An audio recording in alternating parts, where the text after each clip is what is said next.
Вс- Всем привет! Я сегодня первая на нашем этапе. Вот, представлюсь, немного расскажу о себе. Я сделала несколько мемов, вам, наверное, их плохо видно. Это кадр из фильма «Человек-швейцарский нож». Ну да ладно. Но думаю, вот этот мем все помнят. В общем, кто я на самом деле? Я занимаюсь расследованием киберпреступлений. В том числе я криминалист, мать телеграм-каналов, мракоборец и, собственно, главный токсик. Наверное, вы этого еще не прочувствовали, но скоро прочувствуете обязательно. Дисклеймер.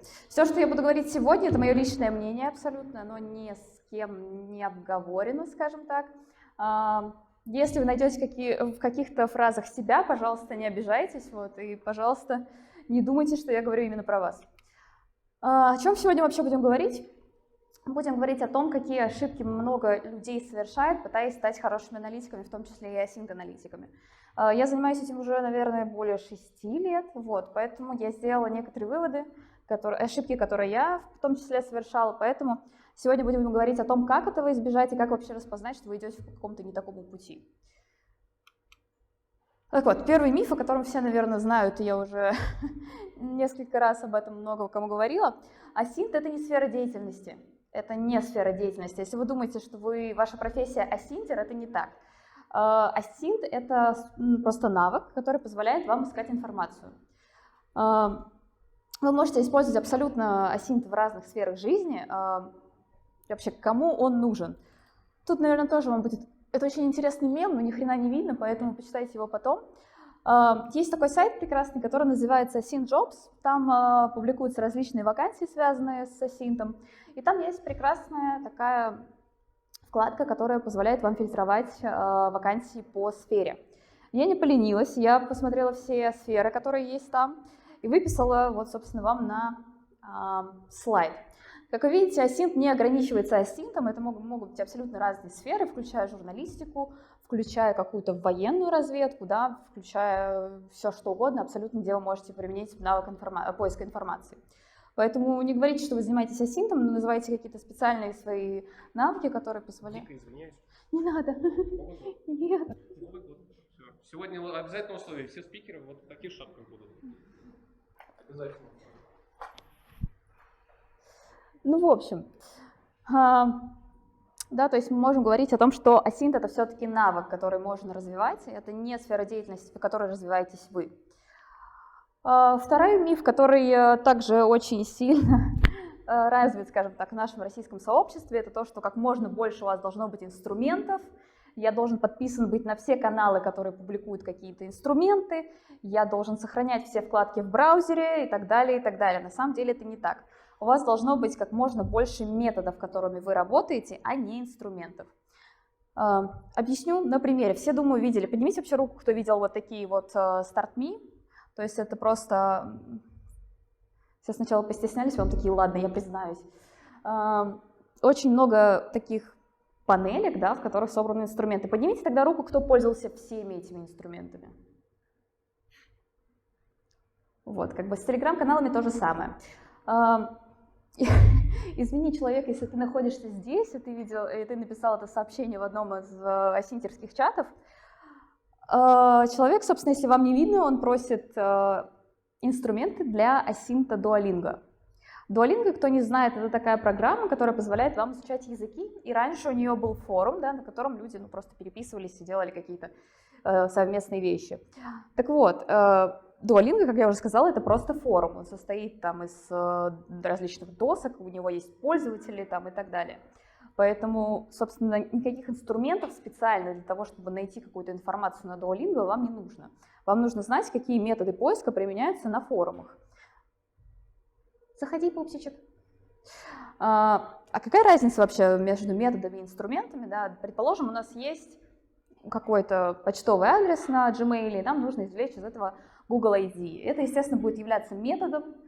Инструменты могут применяться абсолютно разные, там, начиная от ваших рук, да, заканчивая до джиханта и так далее. То есть основная мысль здесь в том, что у вас может быть множество инструментов, вы можете подобрать какой-то один, который вам поможет вообще и будет помогать, будет вам удобен, вы можете носить его с собой, вот. Но метод будет один, и будет всегда один результат, да, который выполняет множество разных инструментов.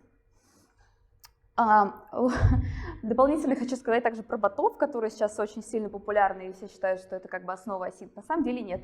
Вот человек, который более компетентен, чем я, наверное, сказал, что боты — это не асинт. Я присоединюсь к этой точке зрения.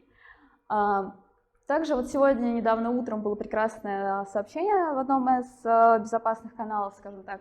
То есть вся информация, все сообщения, которые публикуются сейчас о том, что вот, смотрите, 133 инструмента по анализу крипты, то есть это можно теперь заменить просто одной нейросеткой. Вот, и она, я думаю, прекрасно с этим справится. Соответственно, развивайте сообщество, пишите какие-то свои методы извлечения, ресерчерте. Вот, не репостите одну и ту же информацию, пожалуйста, вот, и старайтесь все-таки как-то производить что-то новое. Что касается технического бэкграунда, очень часто я вижу, что люди, скажем так, упираются в какую-то одну сферу в асинте даже, да, если вы имеете в виду, что это навык, а не сфера деятельности. И очень часто приходят люди ко мне, в том числе, да, для того, чтобы получить какую-то работу, и я понимаю, что большинство из них обладает, конечно, возможно, прекрасным навыком асинта, но не обладает какими-то базовыми вещами. То есть в любом случае, если вы хотите развиваться в этом, вы хотите как-то, скажем так, получать большую зарплату, да, иметь какую-то хорошую вакансию и так далее, вам нужен технический бэкграунд.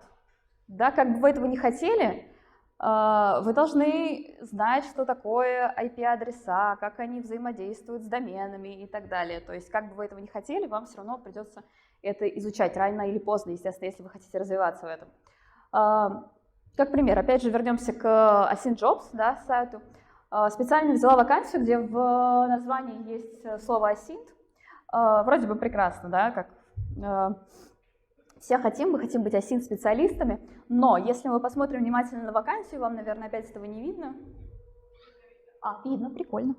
Да, что там требует? Там требует изучения сетей, операционных систем, еще и скриптинг, еще и так далее.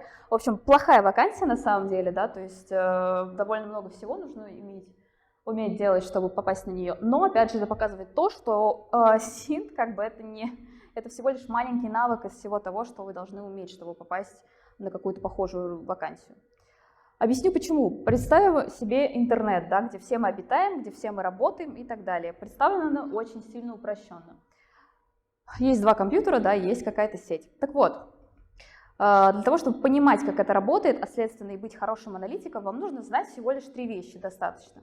Это, собственно, как состоит компьютер, точнее, из чего состоит компьютер, как он функционирует и как компьютеры общаются между собой. Да? То есть это архитектура компьютера, операционные системы и компьютерные сети. Вот.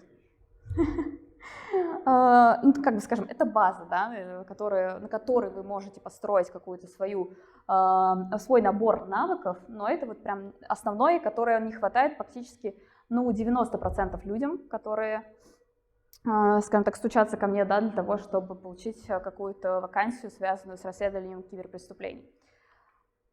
Еще пару слов про английский язык. Я думаю, это тоже для всех больная тема. Английский вам нужен. Просто для примера, вот сколько есть информации на английском языке и сколько есть на русском. Кто бы как ни хотел, технический английский вам необходим. Следующий миф.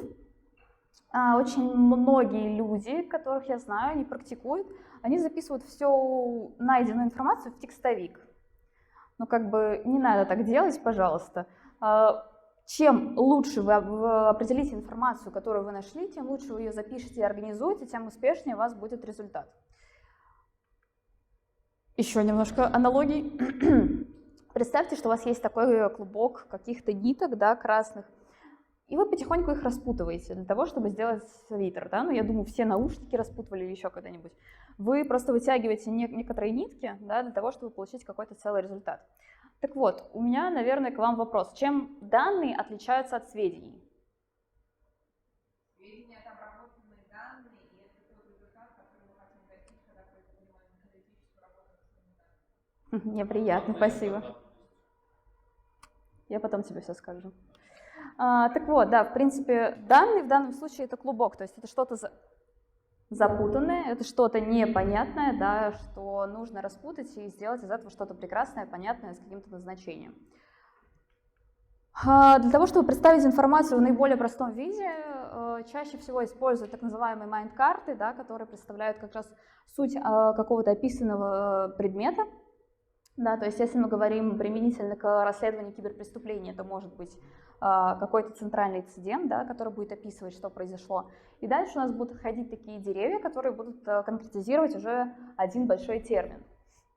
Можете, в принципе, в интернете потом почитать, как строятся майнд-карты. Они очень полезны именно в плане каких-то расследовательских вещей. Но также есть и другой способ представления информации, это графовый.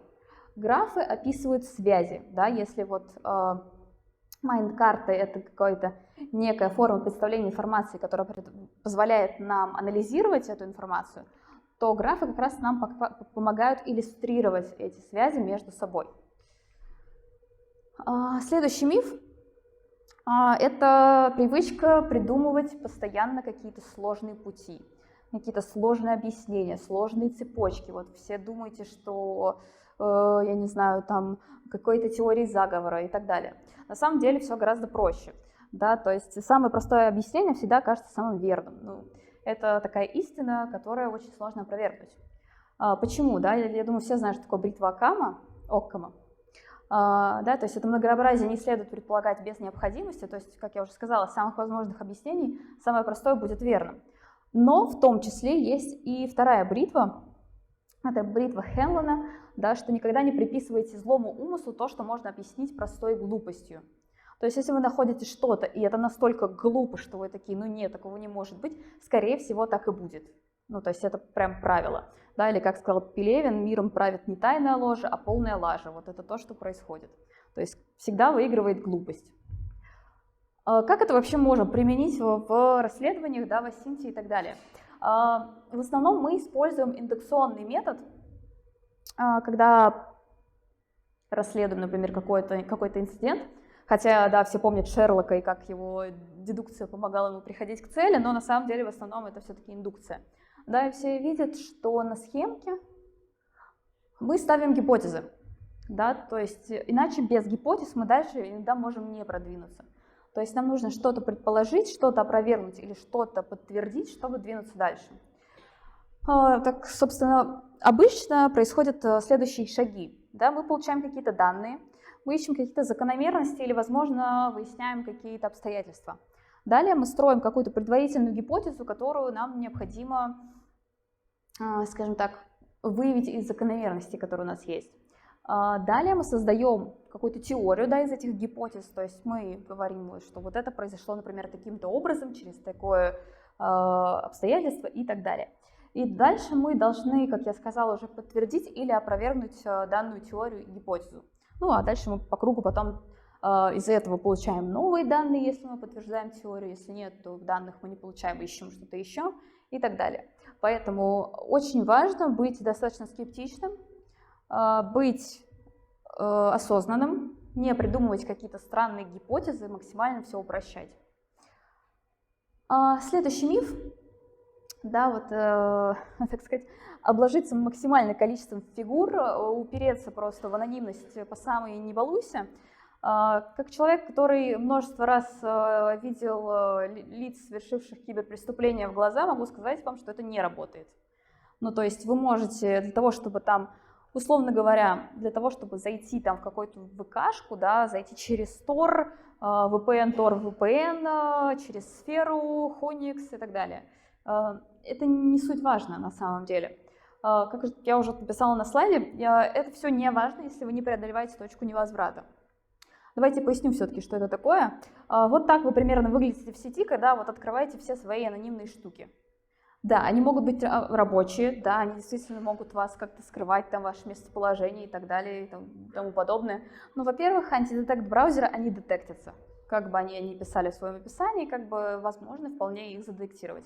Ну, плюс, если вы открываете Tor и делаете какие-то плохие вещи, вы привлекаете внимание. То есть, если вы хотите, сейчас я буду учить вас очень плохим вещам, если вы хотите сделать что-то плохое, сделайте так, как это делают обычные люди. Не нужно привлекать к себе большое количество внимания. То есть не надо устанавливать себе Linux и так далее. Возьмите себе Windows, да, удаленную машину, которой пользуются 90% людей в мире, и тогда вы сможете вполне затеряться. Не нужно там менять свои юзер-агенты через каждые 5 минут, это тоже видно. Поэтому всегда понимайте, из чего вы работаете, да, и какой ваш цифровой отпечаток. Вернусь про точку невозврата. Что такое точка невозврата? Когда у вас есть какие-то грешки за душой, я опять буду говорить какими-то метафорами, надеюсь, вы меня поймете. То есть у вас есть грехи, есть количество грехов, которые вы совершаете, и когда вы преодолеваете определенное количество этих грехов, вы начинаете привлекать внимание лиц, принимающих решения. Так вот, точка невозврата — это как раз и есть та граница, которую пересекать не нужно. Вот, надеюсь, вы меня поняли. Как я уже говорила, да, я очень много раз видела лица людей, которые совершали киберпреступления.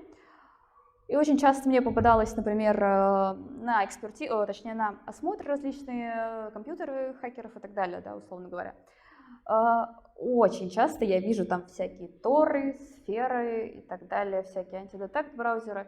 Но, как видите, если они попадают ко мне в руки, скорее всего, им это вообще не помогло. Ну, то есть от слова совсем никак.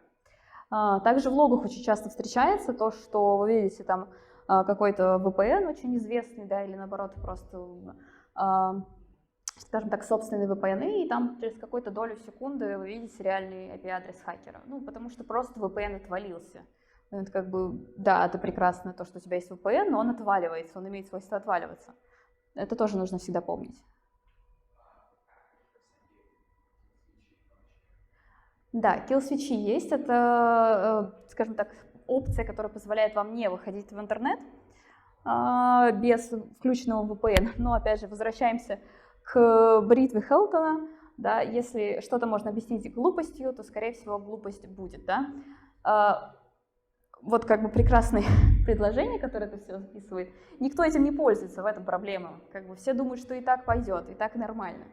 Вот, да? Но обычно человеческий фактор, который как раз и подводит преступников к решетке, это не всегда то, что написано вот тут, со звездочкой. Это чаще всего может быть и какая-то случайность, да? Например, когда кого-то сдает подельник, например. Или это может быть просто усталость, кто-то очень долго работал и забыл выключить VPN, всякое бывает. Поэтому анонимность, да, и всякие средства анонимности — это не стопроцентная гарантия того, что у вас все будет хорошо. И не нужно упираться очень часто в это. То есть бывают мошенники, которых вы смотрите, там, расследуете преступления, которые они совершили, и просто у него каналов по этой анонимности бесконечное количество, но это ему никак не помогает. Ему бы помогло быть осознанным и знать, что он делает, как бы, и не переходить точку невозврата. Тогда вы будете в порядке. Следующий миф, да, о том, что асинт везде одинаковый, это на самом деле не так. Каждый регион, да, например, в данный момент мы находимся в России, если мы говорим про асинт, например, в Азии, даже в Азии в разных странах асинт бывает абсолютно разный, да, инструменты и методы, как я сказала, они тоже будут разными. Пример того, что, например, есть поисковик Baidu, да, есть вещи, которые вы не найдете там через Google, понятно, да, и вам нужно пользоваться, например, этим поисковиком. Вот, и у нас были кейсы, которые как раз были с очень специфическим набором инструментов и методов, как раз вот по азиатскому региону. Миф 8 довольно сложный, я думаю, все видели вот такие вещи в Телеграме, очень, скажем так, определенной направленности. Но я хочу вам сказать, что аналитик всегда должен быть нейтрален. Аналитик никогда не принимает какую-то точку зрения официально. То есть свою точку зрения он может иметь, об этом я чуть попозже скажу. Объясню почему. Радикальные точки зрения. Да, это когда кто-то кого-то выделяет среди толпы, или, например, он говорит какие-то отрицательными терминами, да, никогда, никто, кроме нас и так далее. Если вы видите такую точку зрения, это может быть абсолютно разное. То есть это может быть феминизм, это может быть какой-то национализм и так далее. То есть это все радикальные точки зрения, и они, как правило, не имеют под собой никакой правоты. Ну, то есть не то, чтобы они могут быть правы, это точки зрения, которые вас не приведут к какому-то равновесию. Поэтому точка равновесия — это всегда нейтралитет. да, и аналитик должен ей придерживаться. Аналитик не должен делать каких-то прям выводов из speak from my heart, как бы, нет. Аналитик всегда должен располагать фактами и делать выводы только из фактов, если даже ему это не нравится. Предположим, что все-таки как аналитик может формировать свое персональное мнение. Да, предположим, у нас есть факты, подтверждающие какую-то теорию, и факты какие-то опровергающие эту теорию. Плюс мы точно понимаем, что у нас есть полнота знаний, то есть мы узнали все, что мы могли, поэтому мы просто сравниваем, просто осознаем, где фактов больше, где меньше, и принимаем эту точку зрения. Вообще, что такое факт? Да, то есть это информация, которая обладает достаточным уровнем достоверности. Уровень достаточности может быть на самом деле разный в зависимости от вашего сознания, да, то есть для кого-то достаточный уровень — это быть свидетелем чего-то, для кого-то достаточный уровень — это то, что там сын маминой подруги мне об этом сказал. Вот. То есть вы видите на картинке бабушек, да, то есть фактом мы можем в данном случае принять это то, что говорит самое первое, то есть да, это источник какой-то информации. Так называемый первый источник. Все остальное — это может быть суждение, это могут быть домыслы, это могут быть какие-то собственные выводы и так далее. Можно ли этому доверять или нет, да, и какой по счету бабушки можно доверять, по вашему мнению, это уже только ваше решение. Миф номер 9, на который я очень много на него я потратила времени, да, основываясь на своем опыте, это маниакально стараться прочитать, вообще изучить все материалы по Async, которые вы видите. Да, то есть все книги, подписаться на все каналы, изучить все новости, все там гитхабы, инструменты, вот то, что я говорила. Абсолютно все надо изучить. На самом деле реальность такова, что у вас не будет столько времени. Вот просто поверьте, у вас их не будет. Нужно качественно выбирать свои источники информации и качественно их изучать. Вот, например, это скрины из моего компьютера, как вы видите, очень мало из этого я могу просто физически обработать и как-то применить в своей жизни. Миф 10, наверное, который не будет с какими-то комментариями, да, все знают, что у TraceLab есть крутой Search Party CTF, где они ищут людей пропавших. Но я хочу вам сказать, что действительно есть люди в Lizzy Alert, которые требуют наших навыков, да, которые знают, как их применить и куда. Поэтому, если вы хотите действительно помогать, да, если у вас участие в этом CTF, за ним стоит какие-то светлые мотивы, вы можете обратиться в Lizzy Alert. Если вы вдруг не знаете, как обратиться в Lizzy Alert, вы можете обратиться ко мне. Да.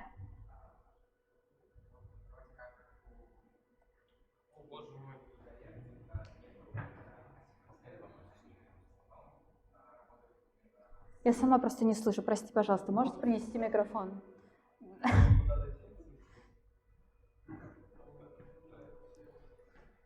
Нести надо? Так он мне, подожди, нет, мне кажется, это плохая идея.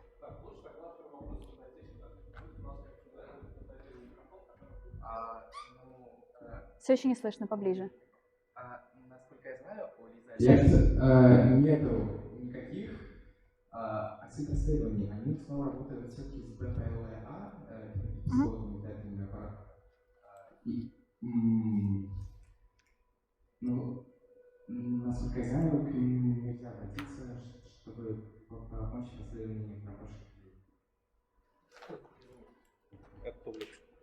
людей. Здесь, наверное, пум-пум-пум-пум-пум, пум-пум-пум-пум.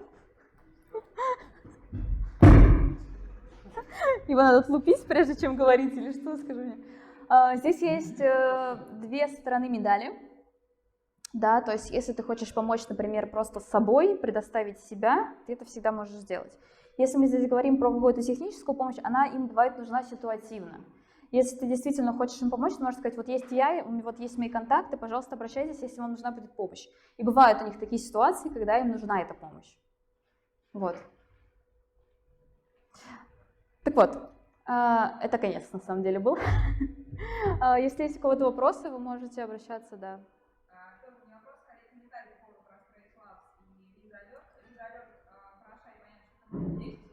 А можешь, пожалуйста, подойти, потому что я тоже почему-то не слышу, тут очень странная акустика. прям вот сюда вот надо говорить.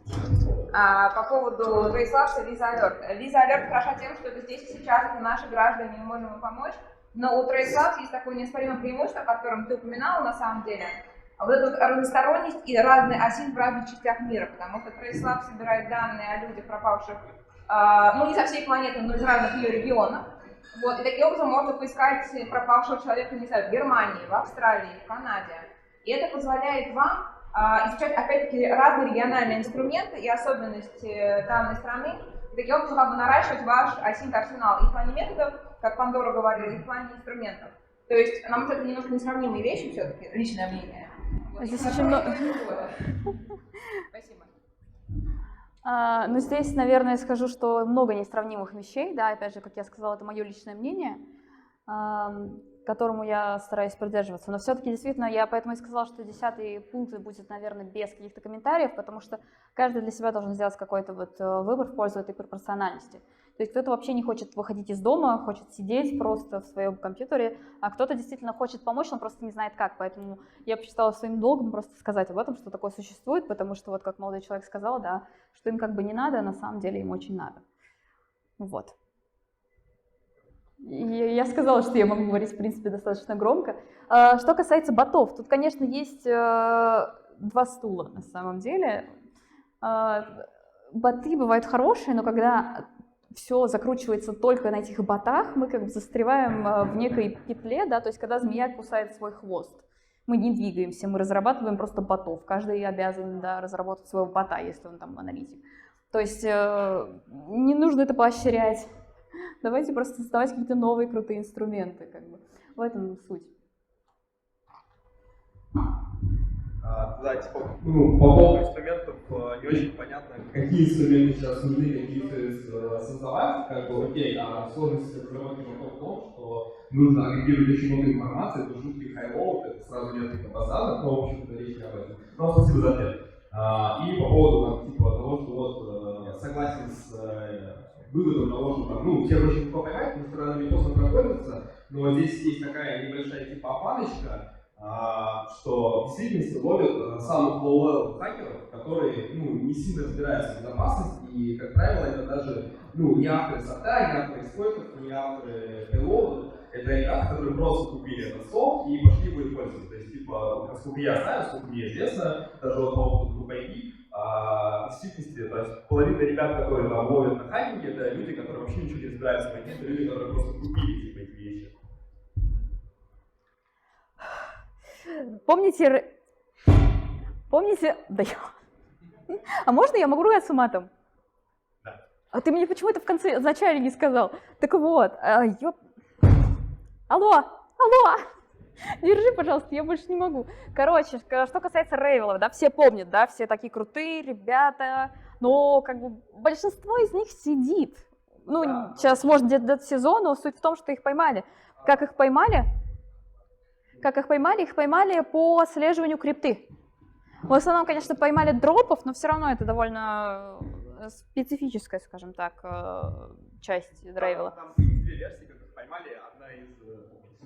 Да, есть две версии, как их поймали, одна из версий, это как раз история про то, что, как говорится, была просто крыса, и ребят слили. Причем очень интересная история, какую роль там играет конкретно крыса из этого.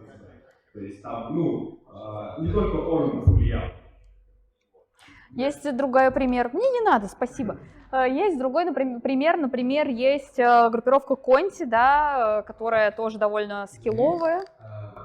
Кстати, про Rail добавить еще. Я сказал, что их не поймали, потому что, как ты сказала, поймали именно дропов. Я бы не сказал, что это сами Rail, то есть их толком из-за Rail читать нельзя.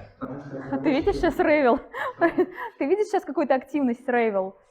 Вроде она была, у них сайтом поднимался и после ареста, получается. И да. говорили про активность онлайн, что она все еще работает. И даже с помощью нее чувствуется еще. Да, возможно. Тут, короче, тоже все не так однозначно, как может быть. То есть касаемо того, что ловят только не скилловых, это на самом деле не так. Бывают разные. Бывают очень скилловые ребята, но которые просто, вот как я уже говорила, распиздяйство, усталость или случайность. Да? То есть их ловят на этом в основном. И даже простых нескилловых ребят могут ловить на этом.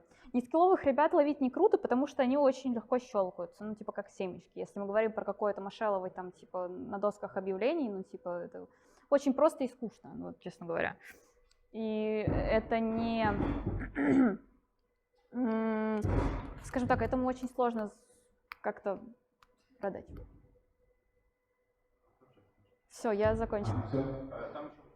Что-то еще кто-то хочет задать? Давай.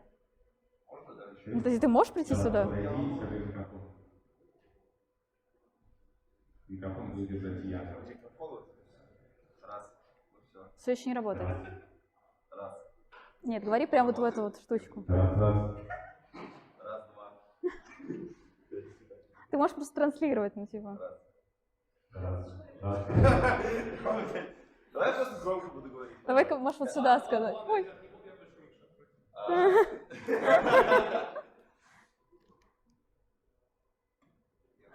Ладно, короче, если тут... В общем, алды помнят это слово про вот этот разговор, была такая группировка Fin7. Вот, и это были настоящие хакеры, а не просто кардеры. Вот, и их поймали, причем поймали ну, достаточно давно. Так что, ну да, типа, столовых ребят ловят, и это ну, не новость. Это Бухтрап, это кто еще? Бухтрап? Я тебе могу сказать, что это активная группировка. Ну да, но все равно там половину подловить. Ну, короче, то, что ловят только нескилловых ребят, это миф. Раз мы про мифы здесь. Вопрос вот в чем заключается. Вот по моему опыту работы в форензике, значит, смотри, вот есть 100% инцидентов. Количество... Мне сейчас надо будет типа x, да, равно там y. Инцидентов, в которых получается реально поймать преступника и посадить его, но, не знаю, наверное, 10%, если это так, то это прям очень хорошо. Скорее всего, даже еще меньше. Потому что зачастую это ребята из-за границы, вот, там, из разных стран, ну, на которых не достает российская юрисдикция. Зачастую там, в принципе, атрибутировать никак не получается, и там, даже по часовому поясу очень популярная техника. Вот. Вопрос вот в чем. Реально ли асинт помогает форензике настолько, что реально помогает сажать больше преступников? То есть, если мы говорим про форензику, это какая-то, ну, скажу сейчас низкоуровневая, но ты понимаешь, о чем я, то есть это техническая штука. Асинт это все-таки больше такое что-то верхнеуровневое. И суть в том, что ошибаются в основном на верхнеуровневой штуке. То есть оставил там адрес какой-нибудь случайно, что-то слилось там и так далее. По форензику у них все прекрасно, то есть у них шифрование, битлокер, все дела, да, и это действительно как бы бывает сложновато. Но если мы говорим про связку, она, конечно, бывает достаточно редко, потому что если это решается асинтом, ну это просто решается асинтом. Если нужна форензика, то это форензика чего-то, что приходит к нам, либо уже, ну, как у нас, по крайней мере, есть, что уже приходит после инцидента, да, то есть нет такого, что кто-то что-то взял, принес, и мы должны это как-то поэтому кого-то найти. Такое тоже редко. Ну, это инцидент-респонс в любом случае, как бы, то есть там тоже такое. Все-таки после инцидент-респонса все равно к нам приходит это, если это нужно все-таки найти. Помогает ли это вообще как-то находить? Да, конечно. То есть если мы говорим про какие-то, скажем так, реквизиты доступов доставать, да, там какие-нибудь IP-шники, RDP. Ну, то есть 40/60, то есть 40% это форензика, 60% это асинт. Ну, по моим ощущениям. Окей, хорошо, спасибо. Спасибо. Там еще один вопрос из чата, по-моему, ключевой. Вот ты говоришь про расследование реальные, а откуда у тебя опыт?